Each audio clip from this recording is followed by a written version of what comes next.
Hello, folks. I'm back from the range, and I just wanted to give you my range review of the Springfield Armory 1911 loaded. And I'm going to tell you, I really had a lot of fun. What I did was I took 100 rounds and I've experimented shooting this firearm in several speeds and so forth. Uh, as you see here on the target, it shoots really good groups here. And I'm going to explain how I got these particular groups and what I did wrong and what I did to correct it. Uh, these were shot roughly at 12 yards, anywhere from 12 to 15 yards. Uh, what I'm going to show you here is this is at 12 to 15 yards, and I was shooting with the sight coming across here. And with the sight coming across here, which would be what they call point of aim, that's how I got these groupings right here.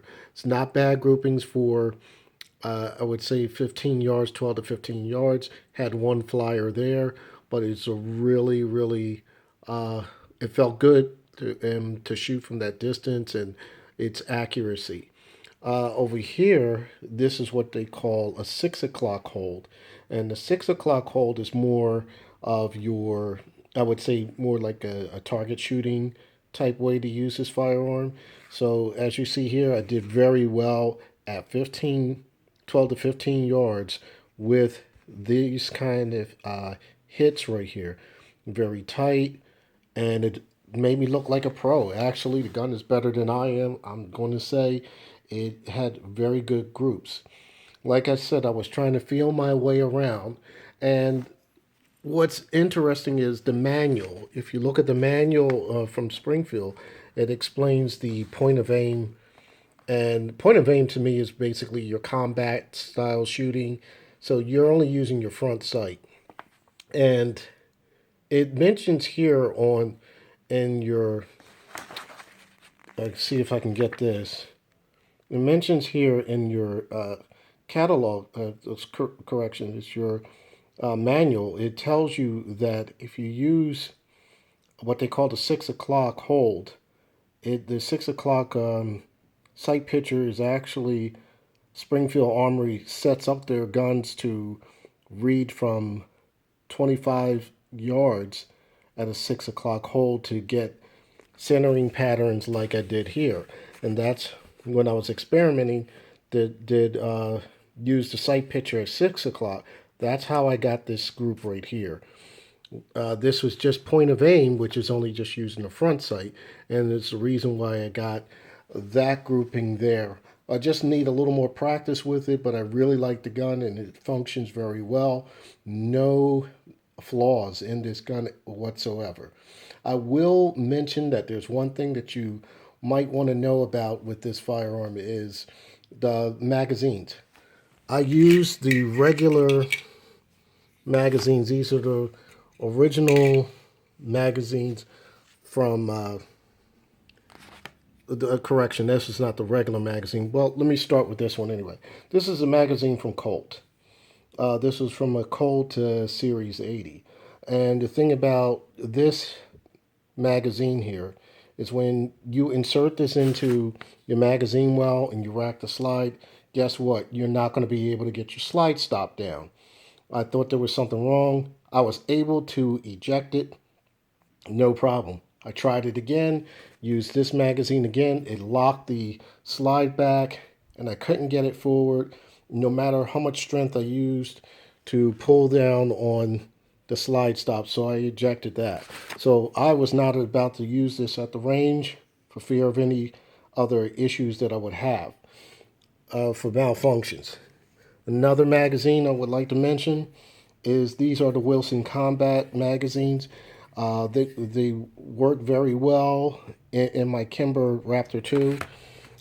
They work really good in my Kimber Raptor 2. I had no feeding problems or anything. The problem with these magazines in this particular firearm is that you can pretty much rack the slide and your magazine catch will only catch just a tiny bit right here. It will either catch a tiny bit right here, or it will not catch at all. It will just, the slide will move back and forth regardless if this magazine is in. So I did not want to take a chance in using these at the range because with this particular magazine, like I said, it feeds well on my Kimber, but on this particular firearm, the slide will just continually to go forward, and this will, at the last shot, this will probably will not have the slide to stay back. I looked on another YouTube video or where another person was having the same problem that I was having with the Wilson Combat. What he did was he changed the slide stop.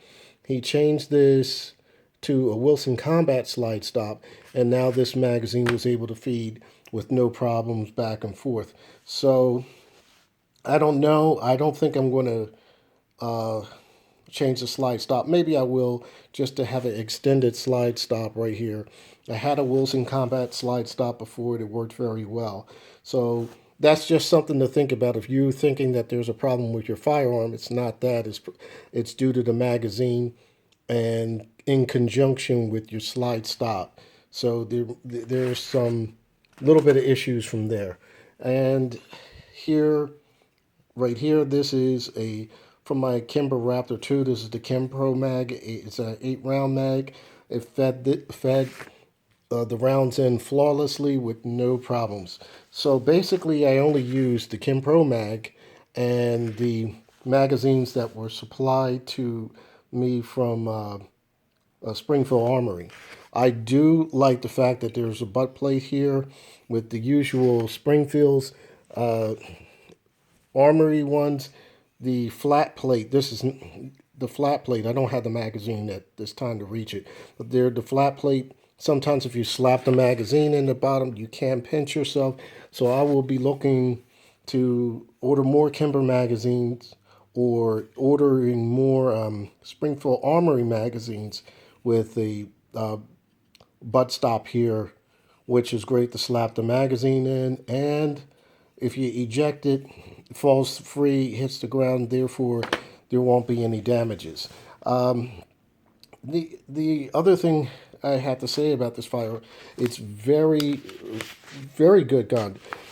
Pretty much I enjoyed shooting it. I thought about putting some type of front here or some checkering.